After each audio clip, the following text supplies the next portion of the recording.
Hi അസ്സലാമു അലൈക്കും, welcome back. ഇന്ന് ഞാൻ വന്നിട്ടുള്ളത് നല്ലൊരു ബ്രേക്ക്ഫാസ്റ്റ് ആയിട്ടോ ഡിന്നർ ആയിട്ടോ ഈവനിങ് സ്നാക്കൊക്കെ ആക്കിയിട്ട് കഴിക്കാൻ പറ്റിയ നല്ലൊരു റെസിപ്പിയുടെ വീഡിയോ ആയിട്ടാണ്. അപ്പോൾ അധികം ചേരുവകളൊന്നും ഇല്ല, വീട്ടിലുള്ള എപ്പോഴും വീട്ടിൽ കാണുന്ന ചേരുവകൾ മാത്രം മതി ഇത് തയ്യാറാക്കാനായിട്ട്. അപ്പോൾ എന്താണെന്ന് നമുക്ക് കണ്ടു നോക്കാം. ഈ കാണുന്നതിന് മുമ്പായിട്ട് തന്നെ ഒരു ലൈക്ക് തരാനും മറക്കരുത്. ആയിട്ട് ഞാനിപ്പോൾ ഒരു പാത്രം എടുത്തിട്ടുണ്ട്. ഇതിലോട്ട് അരക്കപ്പ് റവ ഇട്ട് കൊടുക്കുന്നുണ്ട്. വറുത്തതോ വറുക്കാത്തതോ ഏത് വേണമെങ്കിലും നിങ്ങൾക്ക് എടുക്കാം. അരക്കപ്പ് മാത്രം മതി. ഇനി നമുക്ക് ഏത് കപ്പിലാണോ എടുക്കുന്നത് അതിൻ്റെ ഡബിൾ നല്ല തിളച്ച വെള്ളം ഒഴിച്ച് കൊടുക്കണം. ഇപ്പോൾ അരക്കപ്പിന് ഞാനിപ്പോൾ ഒരു കപ്പ് നല്ല തിളച്ച വെള്ളമാണ് ഒഴിച്ച് കൊടുക്കുന്നുള്ളത്. എന്നിട്ട് നമുക്ക് ഇതിനൊന്ന് മൂടി വെക്കണം. ഒരു 5 മിനിറ്റ് ഇതിനൊന്ന് റെസ്റ്റ് ചെയ്യാൻ വെക്കണം. അപ്പോഴത്തേക്കും ഈ റവയൊക്കെ വെള്ളമൊക്കെ കുടിച്ചിട്ട് നല്ല സോഫ്റ്റായിട്ട് കിട്ടാൻ വേണ്ടിയിട്ടാണ് ഇങ്ങനെ ചെയ്യുന്നത്. അധികം ടൈമൊന്നുമില്ല ഇത് ഉണ്ടാക്കാനായിട്ട്, വളരെ എളുപ്പത്തിൽ തന്നെ തയ്യാറാക്കാം. ഇനി 5 മിനിറ്റ് കഴിഞ്ഞിട്ട് നമുക്കൊന്ന് തുറന്ന് നോക്കാം. 5 മിനിറ്റ് അവിടെ റെസ്റ്റ് എടുക്കുന്ന സമയത്ത് നമുക്കൊരു ചെറിയൊരു ക്യാരറ്റ് ഇതേപോലെ കഷ്ണങ്ങളാക്കിയിട്ട് ഒന്ന് വേവിച്ചെടുക്കണം. അതിനായിട്ട് ഞാനിപ്പോൾ സോസ് പാനിൽ കുറച്ച് വെള്ളവും കൂടി ഒഴിച്ചിട്ട് ഒന്ന് വേവിച്ചെടുക്കാൻ പോവാണ്. ആ സമയം കൊണ്ട് തന്നെ ഇത് ചെയ്തെടുത്താൽ പെട്ടെന്ന് തന്നെ നമുക്ക് റെഡിയാക്കാം. ഇപ്പോൾ ക്യാരറ്റൊക്കെ വെന്ത് വന്നിട്ടുണ്ട്. നമുക്ക് ഇങ്ങനെ ഒരു മാഷർ വെച്ചിട്ട് നല്ലവണ്ണം ഒന്ന് ഉടച്ചെടുക്കാം. വെള്ളമൊക്കെ ഊറ്റിയതിന് ശേഷമാണ് ഇപ്പോൾ ഞാനിങ്ങനെ ഉടച്ചെടുക്കുന്നത്. ഇതവിടെ മാറ്റി വെക്കാം നമുക്ക്. അപ്പോഴത്തേക്കും നമ്മുടെ റവ എന്തായെന്ന് നോക്കാം. ഇതിലത്തെ വെള്ളമൊക്കെ ഇതിൽ നല്ലവണ്ണം പിടിച്ചിട്ടുണ്ട്. ഇനി നമുക്ക് സ്പൂൺ വെച്ചിട്ട് ഇതൊന്ന് മിക്സാക്കി കൊടുക്കുക. ഇത് നമുക്കിതിൽ കുറച്ച് കൂടി ചേരുവകൾ ചേർക്കണം. ഒന്നുമില്ല, നമ്മുടെ വീട്ടിലൊക്കെ ഉണ്ടാകുന്ന അജ്മൈൻ അതില്ലെങ്കിൽ നിങ്ങൾക്ക് ചെറിയ ജീരകം ചേർത്ത് കൊടുത്താൽ മതി. ഇത് ആയമോദകം എന്നും പറയുന്നില്ല, അതാണ് ഒരു 1/4 ടീസ്പൂണിന് താഴെ, അത്രയും മതി. നമുക്ക് എരിവിനായിട്ട് ഞാനിപ്പോൾ ഇവിടെ ചതച്ച മുളകാണ് ചേർക്കുന്നത്. 1 ടീസ്പൂൺ വരെ ചേർക്കുന്നുണ്ട്. കാരണം കറിയൊന്നും ഇല്ലാതെയാണല്ലോ ഇത് കഴിക്കുന്നത്. അപ്പോൾ അതിൻ്റെ പേരിലാണ് ഞാനിപ്പോൾ 1 ടീസ്പൂണ് ഫുള്ളായിട്ട് ചേർത്തിട്ടില്ല, കുറച്ച് ബാക്കിയുണ്ടായിരുന്നു. പിന്നെ ഇഞ്ചി വെളുത്തുള്ളിയുടെ പേസ്റ്റ് അതില്ലെങ്കിൽ നിങ്ങൾക്ക് ചതച്ചിട്ട് ചേർത്ത് കൊടുത്താലും മതി. പിന്നെ ഒരു ചെറിയൊരു കിണ്ണം നിറയെ മല്ലിയില ഉണ്ടെങ്കിൽ ചേർത്ത് കൊടുക്കാം. ഇതിപ്പോൾ മല്ലിയില അല്ല, ഇത് സെലറി ബദ്കനൂസ് എന്ന് പറയുന്ന ഒരു ഇലയാണ്. അപ്പോൾ അത് നമ്മുടെ നാട്ടിൽ കിട്ടുമെന്ന് അറിയില്ല, അതിന് ഇടണമെന്നില്ല. മല്ലിയില ഉണ്ടെങ്കിൽ അത് ഇട്ട് കൊടുത്താലും മതി. ഇനി നമുക്കിതിലോട്ട് ഉപ്പ് ചേർത്ത് കൊടുക്കാം. ഉപ്പ് ആവശ്യത്തിനുള്ള ഉപ്പും കൂടി ചേർത്തിട്ട് വീണ്ടും നല്ലവണ്ണം ഒന്ന് മിക്സാക്കി കൊടുക്കണം.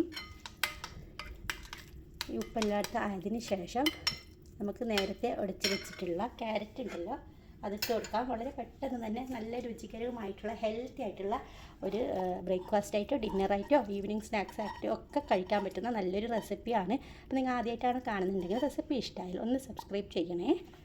ഇനി നമുക്ക് ഇതും കൂടി ഒന്ന് മിക്സാക്കി കൊടുക്കാം. എന്നിട്ട് ഈ റവയുടെ ഒന്ന് ചൂടൊക്കെ പോയതിന് ശേഷം കൈ വെച്ചിട്ട് നല്ലവണ്ണം ഒന്ന് കുഴച്ചെടുക്കണം. ഇപ്പോൾ ഇതിങ്ങനെ ലൂസായിട്ടാണ് ഇരിക്കുന്നത്. ഇതിലോട്ട് ഞാനിപ്പോൾ അരക്കപ്പ് ചപ്പാത്തിക്ക് ഉണ്ടാക്കുന്ന പൊടി ഉണ്ടല്ലോ, ഗോതമ്പിൻ്റെ പൊടി, അത് ചേർക്കുന്നുണ്ട്. എന്നിട്ട് നമുക്ക് കൈ വെച്ചിട്ട് നല്ലൊരു ഡോ ആക്കി മാറ്റണം. നിങ്ങൾക്ക് ലൂസാണെങ്കിൽ കുറച്ചും കൂടി ചപ്പാത്തിപ്പൊടി ഇട്ടിട്ട് കുഴച്ചെടുത്താൽ മതി കേട്ടോ. അങ്ങനെ ഇതേപ്പോൾ ഞാൻ കുഴച്ചെടുത്തിട്ടുണ്ട്. എനിക്ക് 1 കപ്പ് കൂടി ഗോതമ്പ് പൊടി ചേർക്കേണ്ടി വന്നിട്ടുണ്ട്. കാരണം നല്ല ലൂസായിട്ടാണ് ഉണ്ടായിരുന്നത്. അപ്പോൾ ഇത്ര നല്ല കട്ടിക്ക് കിട്ടണം. നമുക്ക് പൂരിയുടെ ഒക്കെ കുഴച്ചാൽ കിട്ടുന്നൊരു ഡോ ഉണ്ടാവുമല്ലോ, അങ്ങനെ കിട്ടണം. ഇനി നമുക്ക് അതിൽ നിന്ന് ഓരോ ചെറിയ ഉരുളകളാക്കിയിട്ട് അങ്ങനെ പരത്തിയെടുക്കാം. അല്ലാതെ കുറച്ച് വലുതാക്കിയിട്ട് നമുക്കൊരു അടുപ്പ് കൊണ്ട് മുറിച്ചെടുത്താലും മതി. ഇപ്പോൾ ഞാൻ ഇത്രക്കിലൊരു ഡോ ആക്കിയിട്ട് നിങ്ങൾക്ക് കാണിച്ചു തരാം എങ്ങനെയാണ് ചെയ്യുന്നതെന്ന്.